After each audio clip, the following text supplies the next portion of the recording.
काही दिवसापासून ना माझं मन थोडं अस्वस्थ झालंय. इंस्टाग्राम, लिंक्डइन, टेलिग्राम सगळीकडे एकच गोष्टींच्या चर्चा चालू आहेत. AI is going to replace software engineers.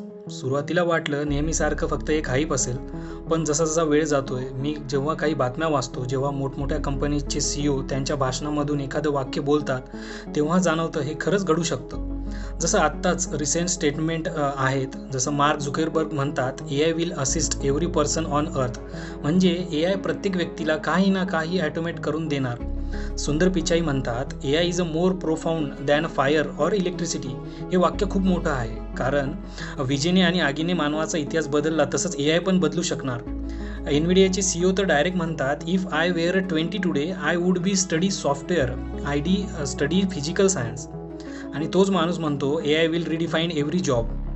आपण ज्या IT सेक्टरमध्ये इतकी वर्ष कामं करत आहोत, तेच आपला एक्सपिरियन्समधून आपली एक्सपर्टीज आणली आणि ही सगळी कामं आज AI मिनिटात करतो.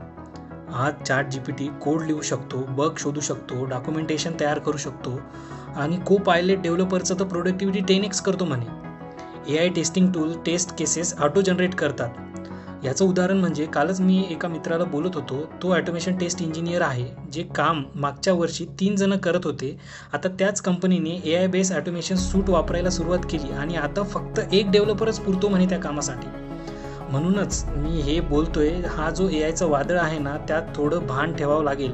ही गोष्ट भीतीदायक आहे. आज सुद्धा लेऑफ्स होत आहेत. लिंक्डइनच्या पोस्ट बघा, मागच्या महिन्यात 50+ कंपन्यांनी थाउजंड्स ऑफ लोकांना कामावरून काढलं आणि काय म्हणतात, reducing cost by implementing AI automation. म्हणून मला असं वाटतं, हे जे काही मार्केटमध्ये सुरू आहे, ही एक वॉर्निंग आहे. हे सगळं मला काही दिवसापासून मनात सुरू होतं, कारण पुढच्या 4 ते 5 वर्षात ही लाट आलीच तर ती लाट आपल्याला उचलून नेईल.